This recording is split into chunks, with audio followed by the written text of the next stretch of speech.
부탁을 드립니다. 오늘 우리에게 주시는 하나님의 귀한 말씀 요한복음서 5장입니다. 요한복음서 5장 1절에서 9절까지의 말씀. 제가 가진 신약의 성경 149페이지입니다. 신약 성경 149페이지 요한복음서 5장 1절에서 9절입니다. 함께 다 같이 봉독해 올려드립니다. 그 후에 유대인의 명절이 되어 예수께서 예루살렘에 올라가시니라. 예루살렘에 있는 양문 곁에 히브리 말로 베데스다라 하는 못이 있는데 거기 행각 5이 있고 그 안에 많은 병자, 맹인, 다리 저는 사람, 혈기 마른 사람들이 누워 물의 움직임을 기다리니 이는 천사가 가끔 못에 내려와 물을 움직이게 하는데 움직인 후에 먼저 들어가는 자는 어떤 병에 걸렸든지 낫게 됨이로라. 거기 38해 된 병자가 있더라. 예수께서 그 누운 것을 보시고 병이 벌써 오래된 줄 아시고 이르시되 내가 낫고자 하느냐? 병자가 대답하되 주여 물이 움직일 때에 나를 못에 넣어주는 사람이 없어 내가 가는 동안에 다른 사람이 먼저 내려가느니이다. 예수께서 이르시되 일어나 내 자리를 들고 걸어가라 하시니 그 사람이 곧 나아서 자리를 들고 걸어가니라. 이 날은 안식일이니. 아멘. 할렐루야. 아멘. 할렐루야. 아멘. 오늘도 하나님의 예비하신 귀한 은혜가 있는 줄 믿습니다. 귀한 시간 하나님의 은혜로 새롭게 되시고 하나님의 귀한 말씀 가운데 힘을 얻고 변화받는 귀한 시간 되실 간절히 축원합니다. 우리 다 같이 믿음으로 선포하겠습니다. 다 잘 되고 있습니다. 하나님이 하십니다. 시작. 다 잘 되고 있습니다. 하나님이 하십니다. 아멘. 다시 한번 믿음으로 선포합니다. 다 잘 되고 있습니다. 자리를 들고 일어나면 인생이 바뀝니다. 시작. 다 잘 되고 있습니다. 자리를 들고 일어나면 인생이 바뀝니다. 아멘. 오늘도 우리에게 풍성한 하나님의 은혜와 사랑으로 우리의 삶을 변화시켜 주실 하나님의 역사를 기대합니다. 오늘은 귀한 시간 귀한 말씀을 통하여서 내 자리를 들고 일어나라, 내 자리를 들고 일어나라 라는 제목으로 하나님의 귀한 말씀 함께 나누고자 합니다. 성도의 인생에 있어서 어려움이 찾아올 때 가장 많은 힘과 위로, 소망을 주는 성경을 하나 꼽자면 그것은 누가 뭐래도 시편 말씀이라고 할 수가 있겠습니다. 시편의 기자가 삶의 곤고한 순간순간을 지날 때에 하나님을 향하여서 고백했던 그들의 신앙과 하나님을 향한 찬미의 노래는 오늘을 살아내는 우리에게 얼마나 큰 힘과 위로, 소망을 주는지 모릅니다. 그래서 우리는 힘들 때 이 시편의 말씀을 마음에 품고 시편 기자와 같이 이렇게 고백하죠. 시편 121편 1절에서 2절입니다. 내가 산을 향하여 눈을 들리라. 나의 도움이 어디서 올까? 나의 도움은 천지를 지으신 여호와에게서로다. 아멘입니까? 세상을 보고 사람을 보고 또한 우리의 인생의 물질을 볼 때 나의 도움이 어디서 올까? 우리가 고민하며 번민할 때가 많지만 그때마다 우리는 하나님을 바라보고 내 도움은 오직 하나님께 있다. 이렇게 고백하게 되는 것입니다. 또한 더 나아가 우리의 인생에 소망이 필요할 때 우리는 시편 기자와 같이 이렇게 고백합니다. 나의 영혼아 잠잠히 하나님만 바라라. 물은 나의 소망이 그로부터 나오는도다. 하나님을 바라볼 때 우리의 인생에 소망이 생기고 우리가 함께 우리의 인생을 영위할 수 있는 하나님이 계심을 우리가 다시 한번 목도하게 되는 것이죠. 또한 우리의 인생이 불안할 때 우리는 시편 기자와 같이 이렇게 고백합니다. 내 영혼아 내가 어찌하여 낙심하며 어찌하여 내 속에서 불안해하는가. 너는 하나님께 소망을 두라. 그가 나타나 도우심으로 말미암아 내 하나님을 내가 여전히 찬송하리로다. 낙심할 때가 있습니다. 불안할 때가 있고요. 두려움 가운데 우리의 삶이 어려울 때가 있습니다. 그러나 그때에도 우리는 시편 기자와 같이 하나님께 소망을 두고 주님을 고백할 수 있는 것입니다. 결국 우리의 인생의 목자 되신 하나님을 향하여 우리는 시편 기자처럼 이렇게 고백합니다. 여호와는 나의 목자시니 내게 부족함이 없으리로다. 그가 나를 푸른 풀밭에 누이시며 쉴 만한 물가로 인도하시는도다. 아멘입니까? 이렇게 시편을 마음에 품고 우리의 인생을 살아낼 때 여러 가지 상황 속에서 우리는 얼마나 위로를 얻고 힘을 얻고 마음의 평안을 얻는지 모릅니다. 실상 고단한 날들을 지낼 때 시편의 말씀이 오늘 우리에게 놀라운 위로와 소망을 주는 이유는 다른 데 있지 않습니다. 시편 기자가 처했던 그 삶의 모든 순간이 오늘 우리가 살아가는 신앙의 생활과 거의 비슷하기 때문입니다. 하나님을 믿었던 신앙인들의 인생에도 어려움이 있었습니다. 곤고한 날이 있었습니다. 만사형통하고 무병장수하며 근심 걱정 없는 삶이 연이어지면 너무나 좋을 텐데 주님을 믿는다고 하면서도 때때로는 번민했고 때때로는 두려웠고 때때로는 어려웠습니다. 이때 우리와 똑같은 성정을 가지고 살아계신 하나님을 향한 신앙으로 몸부림쳤던 이 시편 기자의 고백이 우리에게 너무나 뜨겁게 소망이 되고 위로가 된다는 것이죠. 그래서 실상 성서신학자들은 시편 해석에 있어서 가장 중요한 전제 중 하나를 독일어로는 시스진 리벤, 그러니까 삶의 자리, 이 삶의 자리라고 말합니다. 시편의 이 찬미와 이 고백과 이 선포가 과연 어떠한 삶의 배경에서 나왔는지를 들여다볼 때 시편의 말씀이 단순하게 읽혀지는 찬미의 고백이 아니라 더 뜨거운 신앙의 고백으로서 우리에게 이해되고 도전된다는 것입니다. 특별히 이것은 오늘날 우리가 읽는 성경책이 잘 우리에게 정리되어 전해지면서 소위 이제 표제라는 것으로 시편의 편수 위에 색깔이 다른 글씨로서 어떤 삶의 배경 속에서 이 시편이 우리에게 고백되는지를 알려줍니다. 우리는 여기에서 한 가지 중요한 신앙의 명제 하나를 정리할 수가 있겠습니다. 그것은 바로 모든 신앙은 삶의 자리를 전제한다. 모든 신앙은 삶의 자리를 전제한다라는 말입니다. 이는 굉장히 중요한 신앙의 명제입니다. 삶의 자리가 전제되지 않는 신앙 고백이 있을 수 있을까요?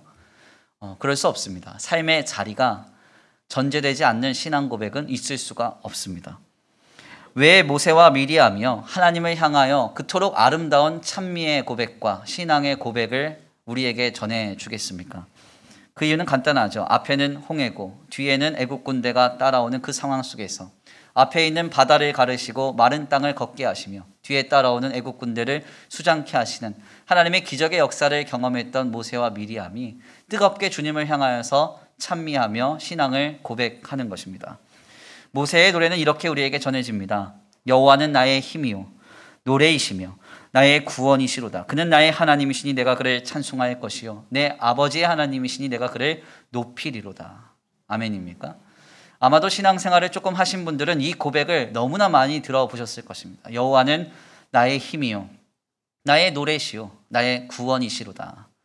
이 고백이 그냥 터져나온 것이 아니라 그 홍해의 기적의 사건을 경험했을 때 그들이 마음이 뜨거워져서 하나님을 향하여 찬미하기 시작했다는 것입니다. 모세의 하나님을 향한 놀라운 신앙의 고백은 바로 이 홍해의 기적 사건을 전제합니다. 홍해의 기적 사건이 있었기 때문에 모세는 주님을 향한 자신의 신앙을 이토록 아름답게 고백할 수 있었다는 이야기입니다. 우리는 바로 여기에서 또 한 가지 신앙의 귀한 통찰을 얻습니다. 앞서 우리는 정의하기를 신앙은 삶의 자리를 전제한다고 했습니다. 삶의 자리를 전제해서 신앙이 표출되고 신앙이 표현되고 고백된다는 거예요.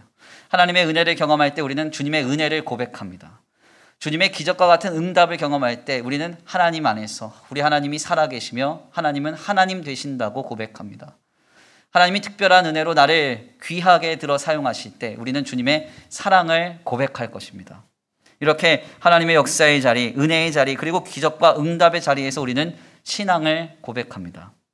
즉 여기에서 우리는 한 가지를 더 추론할 수 있죠. 그것은 바로 우리의 신앙이 삶의 자리를 전제한다고 하면 거꾸로 우리의 신앙은 삶의 자리에 영향을 받는다고도 정의할 수 있다는 것입니다. 즉 삶의 자리는 신앙에 영향을 미친다는 거예요.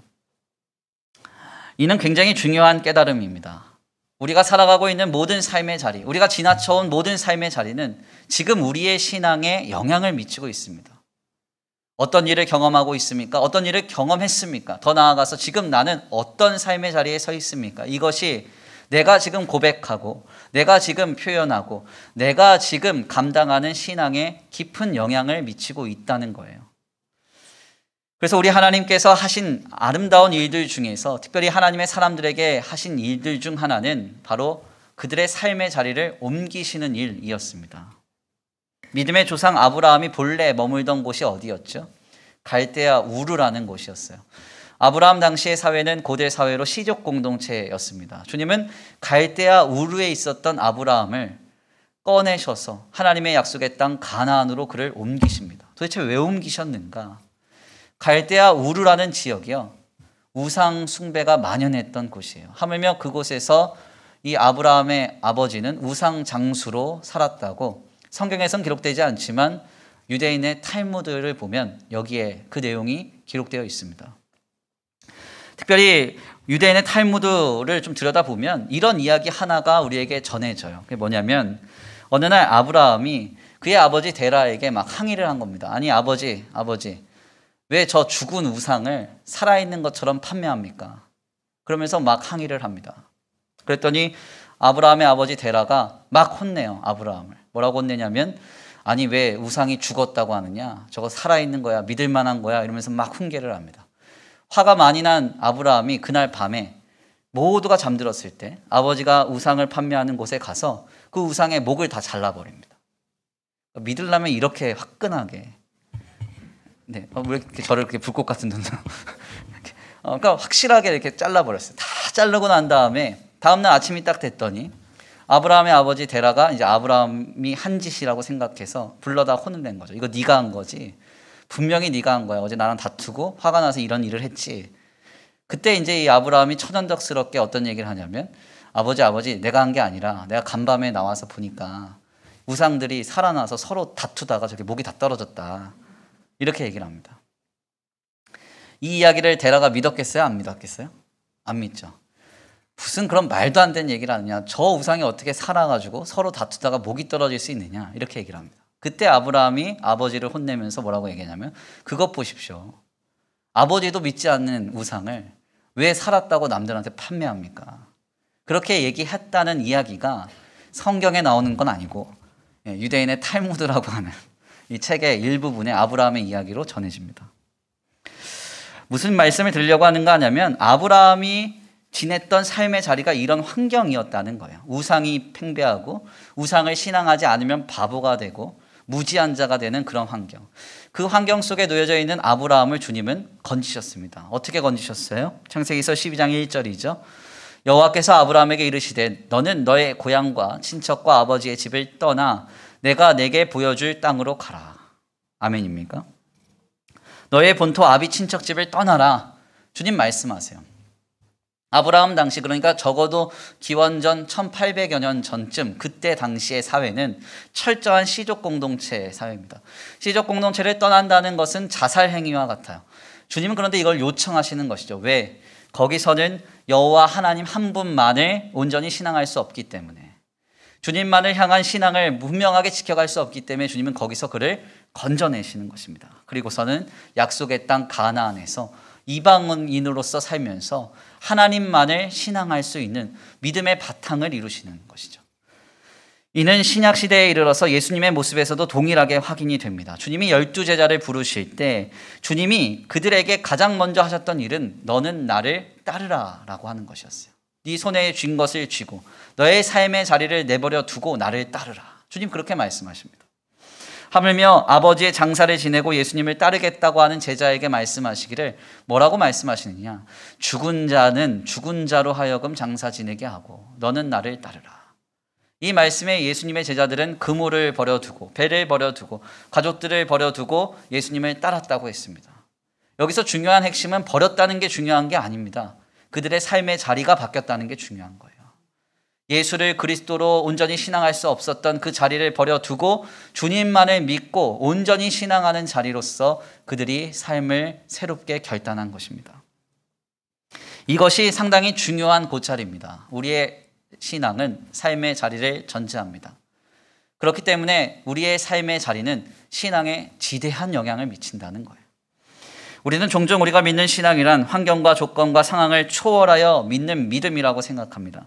그래서 진리인 기독신앙을 믿는 성도라면 삶의 자리가 어떠하든 모든 것을 다 꺾고 무시하고 마음을 다잡아서 마치 로봇처럼 하나님을 향한 완벽한 신앙생활을 감당하는 것이 아름답고 귀하며 또한 신실한 것이라고 생각해요. 그러나 이것은 굉장히 잘못된 주장입니다. 신앙이 삶의 자리에 영향을 받는 것, 이것 너무나 당연한 거예요. 우리의 삶에 하나님의 기적과 같은 역사가 있습니까? 내 마음이 뜨거워지는 것 당연한 겁니다. 우리의 삶에 곤고한 어려움이 있어서 우리의 신앙에 어려움이 찾아옵니까? 그것 당연한 거예요. 삶의 자리로부터 우리의 신앙생활이 나오고 삶의 자리에 우리의 신앙생활에 영향이 받는 것 당연한 겁니다. 마치 이것을 다 깡그리 무시하고 다 마음을 다잡고 로봇처럼 다 초월하여서 초연하여서 신앙생활할 수 있는 양 가르치는 것은 사실 영적인 것만 추구해야 한다라고 가르쳤던 영지주의나 아니면 중세의 스콜라 철학의 영향을 받아서 육적인 환경은 모두 다 악한 것이며 영적이고 지적인 것만 귀한 것이다라고 가르치는 그런 잘못된 흐름의 적용입니다. 진리인 기독신앙은 철저히 삶의 종교입니다. 그래서 성경의 대부분은 믿음의 사람들의 삶을 조명하고 있고 그들이 살았던 삶의 자리를 아주 분명하게 우리에게 제시합니다. 그래서 창세기서 말씀을 자세하게 들여다보세요. 거의 대부분 지명에 대한 설명이 많아요. 그들이 어떤 자리에서 어떤 신앙을 고백하고 어디에서 살았는지, 하물며 우리 예수님 역시도 공생애를 지내시는 그 놀라운 역사의 현장에 대해서 그분의 삶을 그리고 삶의 자리를 우리에게 전하고 있습니다. 무슨 말입니까? 오늘 우리의 신앙은 저 멀리 초월적인 공간에서 실현되거나 이 땅에서 완벽한 영적인 형태로 발현되는 것이 아니라 지나칠 정도로 일상적인 삶이라는 바탕 속에서 고백되고 표출되는 것이 우리가 지금 믿고 있는 신앙이라는 사실입니다. 그러므로 우리의 신앙은 누가 뭐래도 우리의 삶의 자리를 통과합니다. 그리고 이 삶의 자리를 투영한다고 할 수 있어요. 즉 삶의 자리를 통하여서 우리에게 고백되고 표출되는 것이 바로 우리의 신앙이고 믿음입니다. 만약 지금 우리가 낙심하고 있다면 우리는 분명하죠. 낙심할 만한 삶의 자리가 있을 것입니다. 우리의 믿음에 시험이 들었다면 시험이 들 만한 삶의 자리가 있을 것입니다. 그래서 우리는 여기서 한 가지 중요한 하나님을 향한 은혜의 간구 제목을 알게 되죠. 그것이 무엇입니까? 주여 내 삶의 자리를 변화시켜 주옵소서. 아멘입니까? 주님, 내 삶의 자리를 변화시켜 주옵소서. 우리가 이것을 구하고 기대해야 돼요. 불안한 삶의 자리가 있다면 하나님, 이 불안의 삶의 자리를 주님이 바꿔주셔야 되겠습니다. 주님을 향한 온전한 신뢰로 우리의 삶이 굳건히 세워질 수 있도록 주여 내 삶의 자리를 변화시켜 주옵소서. 낙심하고 실망했던 삶의 자리가 있다면 주님, 이 자리를 변화시켜 주옵소서. 더 나아가 시험에 든 삶의 자리에서 나를 옮겨 주옵소서. 기도해야 하는 것입니다. 하나님께서는 이러한 우리의 본성을 아시고 아브라함으로부터 예수 그리스도의 제자에 이르기까지 모든 사람들의 삶의 자리를 새롭게 하셨습니다. 이것은 근본적으로 예수 그리스도 안에서 우리의 삶의 자리가 변화되었다는 데서 확인할 수 있습니다. 우리는 더 이상 죄와 사망의 종된 삶의 자리에서 살지 않습니다. 예수 그리스도로 말미암아 우리의 신분과 본질이 바뀌어졌죠. 하나님의 자녀됨의 권세를 가지고 이 땅을 호령하며 살아갑니다. 이 땅의 죄와 악에 영향을 받아 끌려가고 짓눌리는 인생이 아니라 살아계신 하나님께서 우리의 삶을 다스리시며 통치하시는 인생을 삽니다. 주님의 강하고 능한 손이 우리를 사로잡아서 우리를 안아 하나님의 나라로 영원한 생명으로 옮기는 그 거룩한 인생을 우리가 지금 삶의 자리로서 이미 허락받은 것입니다. 오늘 본문의 말씀은 바로 이러한 방향에서 우리에게 매우 큰 도전을 줍니다. 본문은 유대인의 명절 때에 베데스다 연못에서 일어난 사건에 대해서 우리에게 전합니다. 실상 본문에서 증거하는 베데스다 연못에 관한 많은 해석들은 학자들 간에 많은 이론들이 있어요. 사실 많은 이야기를 할 수가 있잖아요. 베데스다 연못에 예수님 당시에 천사가 한 번씩 내려왔답니다. 이게 사실일까요? 아니면 사실이 아닐까요? 그리고 그 천사가 내려와서 물을 한번 만지고 물이 움직이고 나면 그곳에 가장 먼저 몸을 담그는 사람의 모든 질병이 치유받았답니다. 그럼 이건 사실입니까? 가짜입니까? 만약에 이게 사실이라면 우리는 이 본문에 대해서 어떤 하나님의 역사와 어떤 은혜를 해석해야 될까요?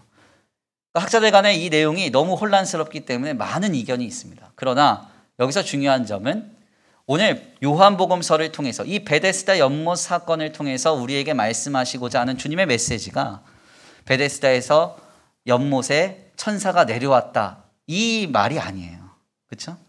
주님이 이 말씀하시려고 이 본문을 우리에게 전하신 것이 아닙니다. 그리고 이 천사가 내려와서 물을 만졌는데 그 물에 먼저 몸된 사람이 나았다, 주님이 이거 말씀해 주시려고 본문의 사건을 우리에게 전하시는 것 아닙니다. 본문이 전하고자 하는 메시지는 오직 하나죠. 그것은 무엇입니까? 예수께서 베데스다 연못가에서 38년 동안 누워 있었던 환자를 치료해 주셨다는 거예요. 그를 고쳐 주셨다는 이야기입니다. 우리는 바로 이것에 집중하고 몰입해야 합니다. 우리가 본문에서 그래서 인상 깊게 보아야 하는 내용은 두 가지입니다. 첫 번째로는 예수께서 이 환자를 고치시는 방법이에요. 주님이 어떻게 이 사람을 고치셨는가? 38년 동안 누워 있었던 이 사람을 어떻게 고쳐주셨는가? 요한복음서 5장 6절에서 8절입니다. 그 내용이 이렇게 우리에게 전해져요. 함께 봉독해 올려드립니다. 시작. 예수께서 그 는 것을 보시고 병이 벌써 오래된 줄 아시고 이르시되 내가 낫고자 하느냐? 병자가 대답하되 주여 물이 움직일 때에 나를 못에 넣어주는 사람이 없어 내가 가는 동안 다른 사람이 먼저 내려가나이다. 예수께서 이르시되 일어나 내 자리를 들고 걸어가라 하시니. 아멘. 할렐루야. 주님께서 지금 본문의 말씀을 통해서 38년 된 환자를 고치셨다고 말씀하시는데요. 어떻게 고치셨다고 말씀합니까? 이 환자를 향해서 주님이 내 침상을 들고 일어나라, 내 자리를 들고 일어나라, 이렇게 말씀하셨다는 것입니다. 그러니까 다른 방법이 아니라 놀라운 방법인데, 어떤 방법인가 하냐면 환자가 감당할 수 없는 말도 안 되는 명령을 하신 거예요. 할 수 없는 명령. 38년 동안 이 환자는 누워만 있었습니다. 그러니까 38년이라고 하는 이 기록을 대충 우리가 추론해 보면 아마 이 사람은 나면서 일어나지 못했을 가능성이 높아요. 한 번도 일어나서 걸어보지 못했을 가능성이 높습니다. 이 사람에게 주님은 한 번도 해보지 못한 일에 대해서 38년 만에 일어나서 걸으라, 이렇게 말하는 겁니다. 본문 말씀에 걸어가라라고 하는 헬라어 원어를 좀 살펴보면요, 페리파타오라는 말을 쓰는데 이 말은 일어나서 돌아다니다, 이런 뜻입니다. 일어나서 돌아다니다. 즉 주님은 38년 동안 한 번도 일어나서 돌아다니지 못했던 사람에게 너 일어나 돌아다녀 라고 명령하신 것입니다. 여기서 더 나아가 주목할 만한 점은 그냥 그에게 일어나라 라고 말씀하신 것이 아니라 그의 자리를 들고 일어나라, 이렇게 말씀하셨다는데 굉장히 중요한 특징이 있습니다. 여기서 자리라는 헬라어 크라파토스는 눕는 침상 혹은 집으로 만든 침대를 의미하는 것인데요. 38년 동안 그가 누워서 항상 머물렀던 그 자리, 이 자리를 주님이 들고 일어나라는 거예요. 크라파토스라는 말이 또 어디서 나오는가 하냐면 예수님이 그 친구들이, 예수님이 이렇게 치유 사역을 감당하실 때 친구들이 지붕을 뚫고 침상을 달아내리는 장면이 나옵니다. 그래서 주님이 친구들의 믿음을 보고 환자를 치유하신 장면이 나오는데 그 장면에서 나오는 침상이라는 말이 크라파토스예요.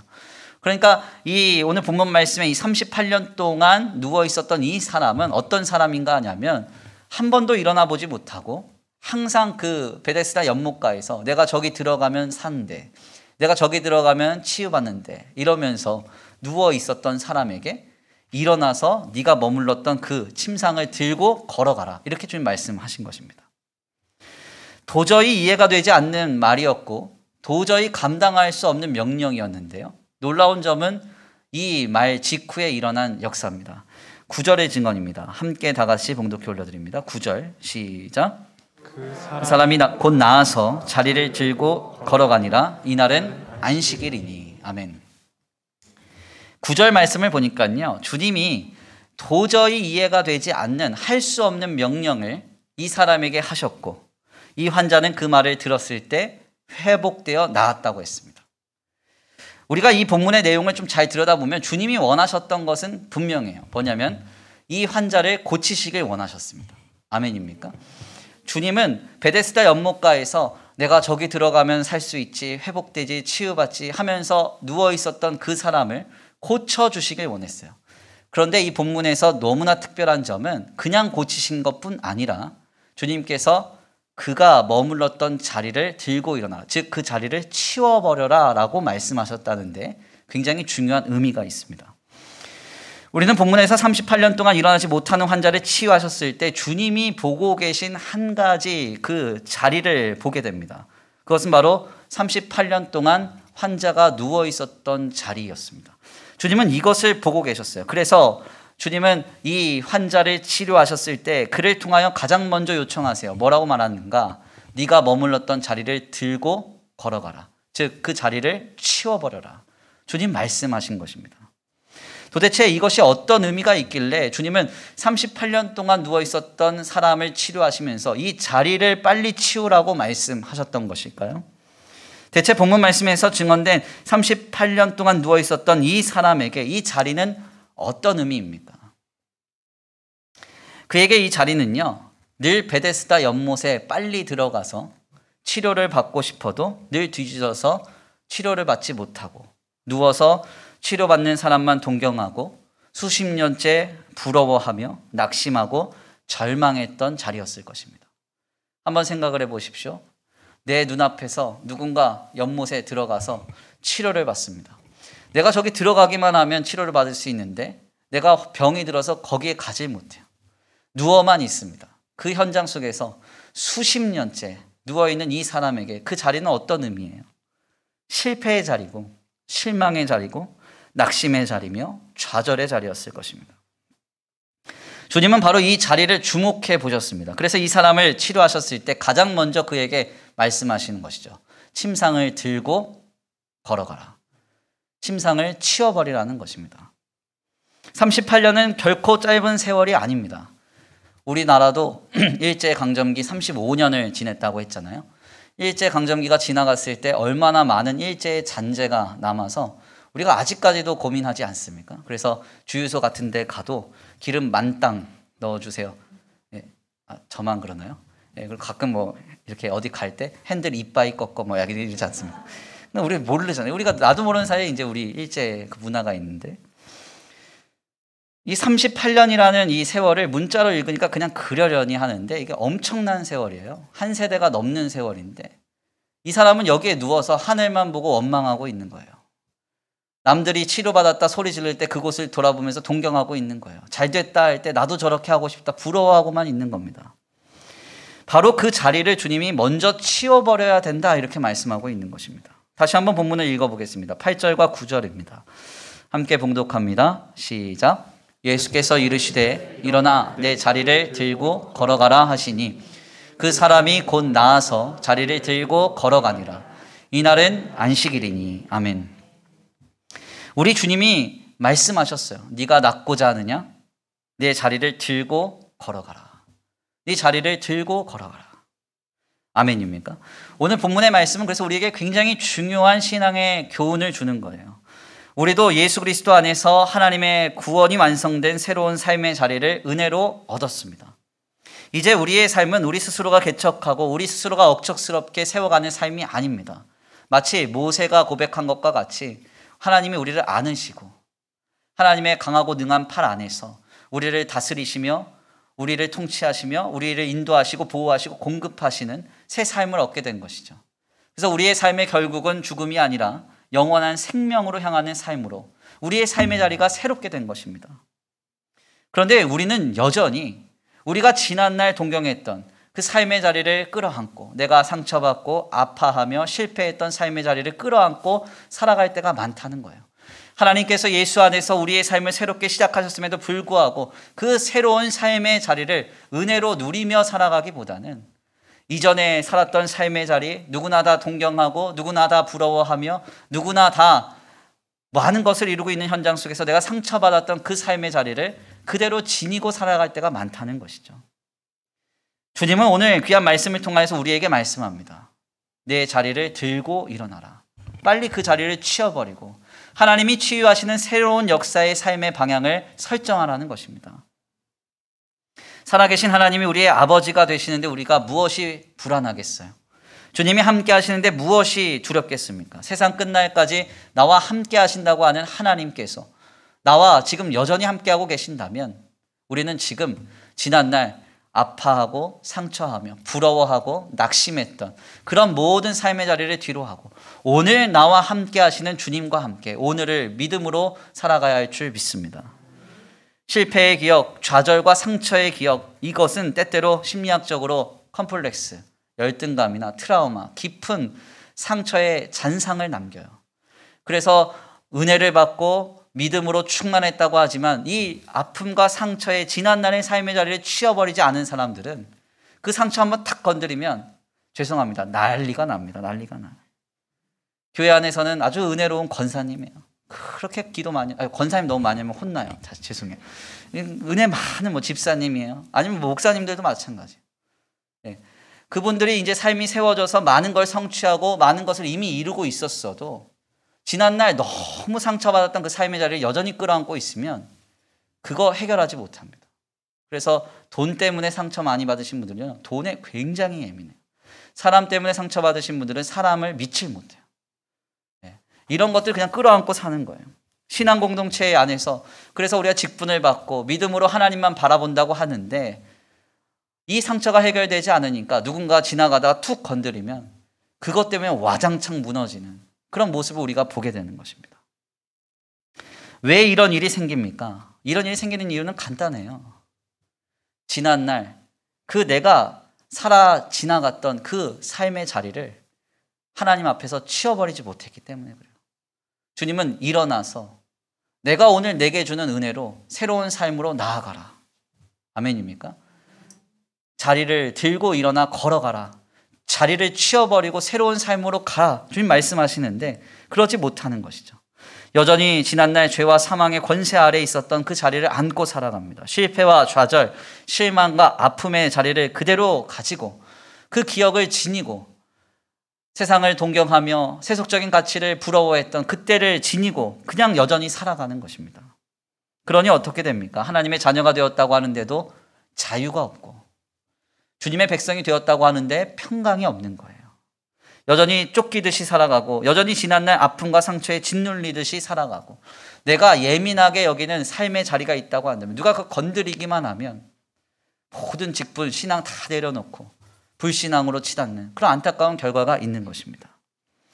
여러 번 강단을 통해서 선포한 바와 같이 하나님의 시간은 영원이라고 했습니다. 주님은 영원하신 시간 속에서 우리의 세계를 창조하셨기 때문에 주님의 관점은 항상 현재예요. 아멘입니까? 그렇기 때문에 오늘 우리의 삶은 어제의 상처와 아픔을 바탕으로 우리가 살아가는 삶이 아니라 오늘 새롭게 역사하시는 주님으로 말미암아 창조된 오늘의 세계를 오늘 우리가 살아가는 것입니다. 결국 지난날 아픔과 상처, 실패의 자리는 오늘 부어주시는 주님의 새로운 은혜로 치워버리고 살아가야 하는 것입니다. 지금 우리에게 이러한 역사가 필요합니다. 38년 동안 누워서 하늘만 보며 원망했던 그 환자에게 주님 말씀하시는 것이죠. 내가 낫고자 하느냐? 내 자리를 들고 일어나 걸어가라. 아멘입니까? 하나님의 치유가 임할 때, 하나님의 회복이 임할 때, 하나님의 역사가 임할 때 우리가 가장 먼저 해야 할 것은 우리를 치유하시고 우리를 새롭게 하신 하나님 앞에 지난날 아픔과 상처, 좌절과 실패했던 그 자리를 치워버리는 것입니다. 그리고 오늘 새롭게 하실 하나님의 역사를 기대하면서 믿음으로 오늘을 살아내야 한다는 것입니다. 지난 교회의 일련의 일들로 제가 근신기간을 한 20일 정도 지내면서 제 안에 이제 발견된 몇 가지 문제를 좀 확인했습니다.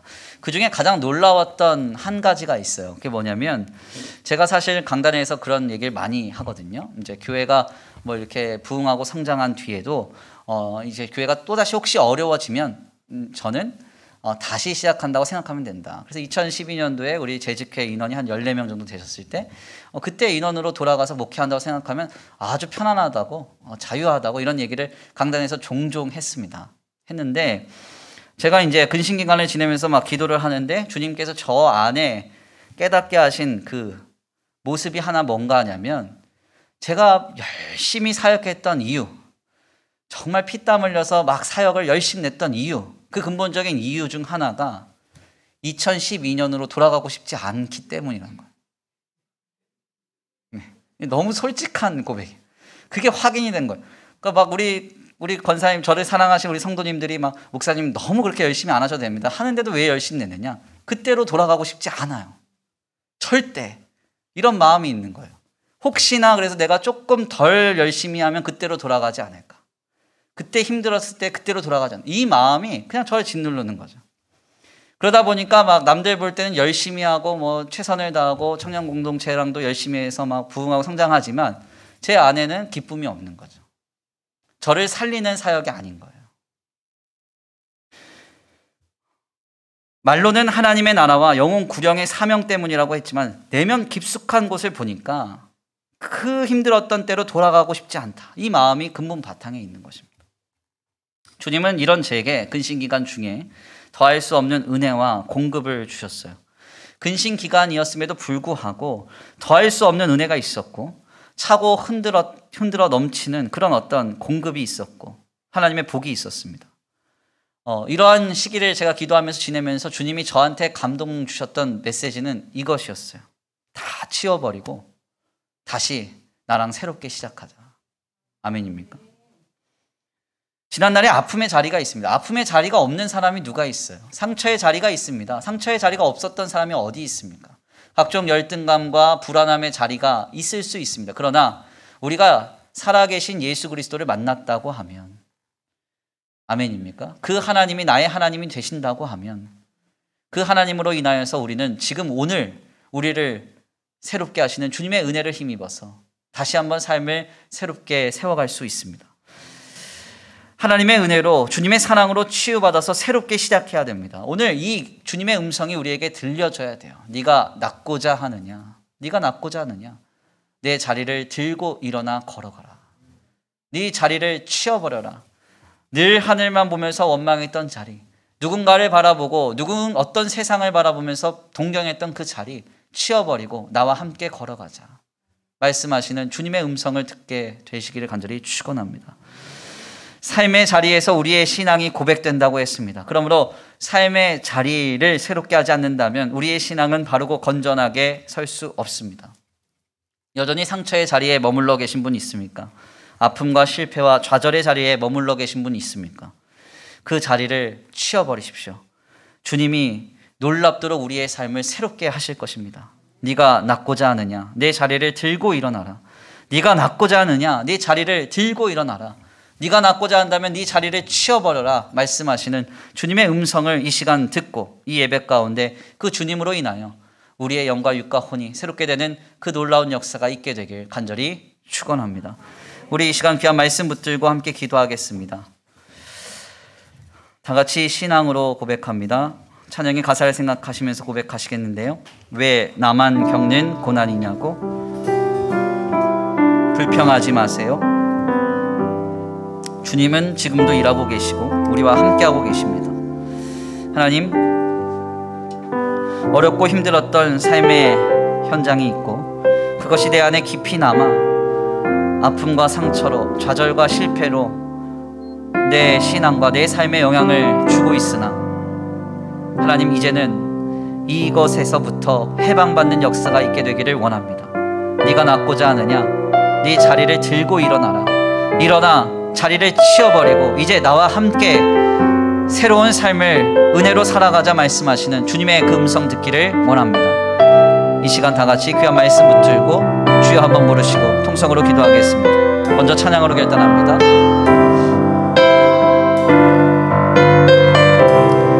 왜 나만 겪는 고난이냐고 왜 나만 겪는 고난이냐고 불평하지 마세요. 고난의 뒤편에 있는 주님이 주실 축복 미리 보면서 감사하세요. 너무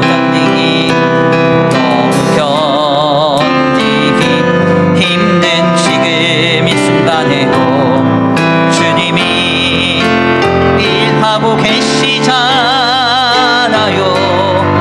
남들은 지쳐 앉아 있을지라도 당신만은 일어서세요. 힘을 내세요. 힘을 내세요. 힘을 내세요.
하고 계시잖아요. 남들은 지쳐 앉아있을지라도 당신만은 주님이 이루신 새로운 삶의 자리로 나아갑니다. 힘을 내세요. 힘을 내세요. 주님이 손잡고 계시잖아요.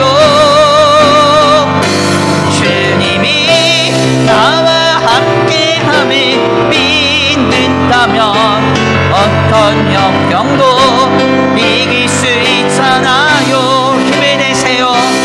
힘을 내세요.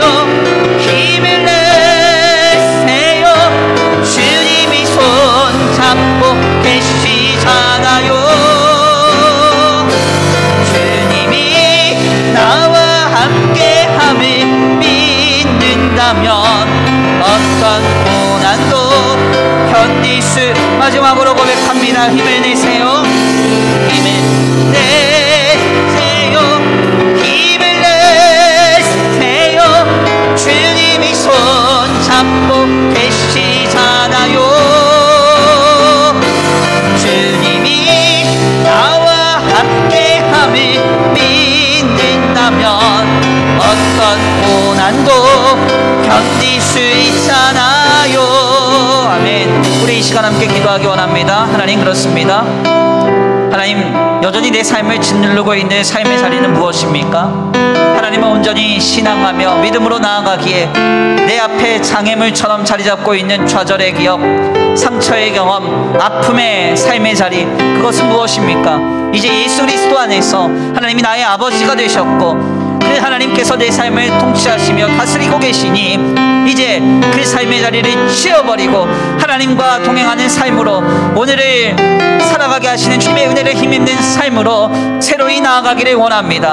주여, 나를 새롭게 하여 주옵소서. 네가 낫고자 하느냐, 내 자리를 들고 일어나 걸어가라, 내 자리를 치워버려라 하시는 주님의 음성을 듣고 우리의 삶이 새롭게 되기를 원합니다. 우리 다같이 다시 한번 주여 한번 부르시고 말씀을 기도 올려드리겠습니다. 주여 한번 부르시고 기도합니다. 주여!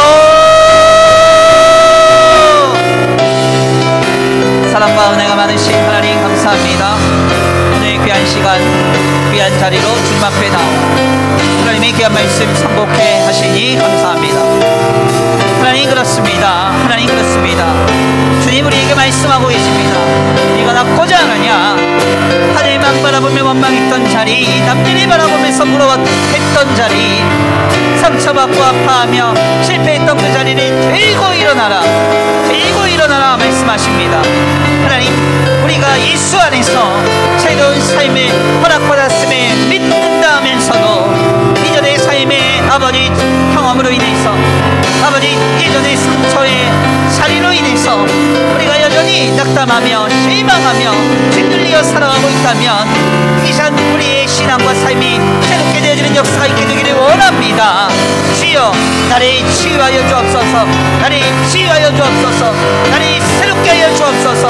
주님, 아버지 이 시간 아버지 우리의 자리를 들고 일어나 치워버리고 하나님의 붙들고 살아가는 삶, 예수 안에서 살아가는 삶으로 새로이 결단하며 나아가오니 주여, 이 시간 우리에게 역사하여 주옵소서. 이 시간 우리에게 함께하여 주옵소서. 인도하여 주옵소서. 역사하여 주옵소서. 도시지 믿습니다. 함께하시 믿습니다. 역사하시 믿습니다. 인도하시 믿습니다. 주님밖에 없습니다. 하나님, 우리의 마음을 새롭게 하소서. 우리의 중심을 새롭게 하소서. 아버지 주여, 오늘을 새롭게 창조하셔서 오늘을 살아가게 하시는 그 주님의 역사를 우리가 누리게 하여 주시옵소서. 아버지, 과거의 자리에, 아버지 지난날의 삶의 자리에 아버지 여전히 짓눌려 살아가지 않도록 주님 붙드시고 역사하여 주시옵소서. 지금 아버지 우리를 새롭게 하신 주님을 기대합니다. 우리의 삶의 자리를 새롭게 하신 주님을 기대합니다. 역사하신 주님을 기대합니다. 힘을 내세요. 힘을 내세요. 주님이 손잡고 계시잖아요. 주님이 나와 함께함을 믿는다면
사랑과 은혜가 많으신 하나님 감사합니다.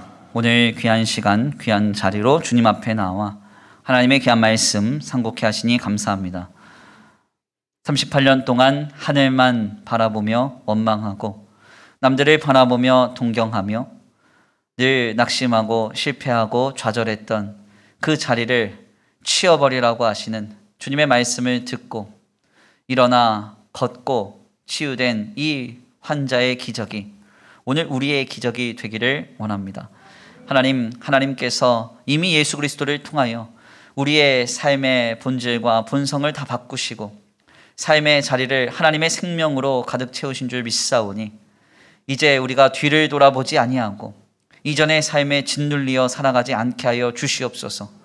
오늘을 새롭게 창조하시어 오늘의 세계 속에서 살아가게 하신 하나님의 은혜를 힘입어서 아버지 그 새 역사의 현장 속에 믿음으로 살아갈 수 있는 우리의 신앙이 되도록 주님 복내려 주시옵소서.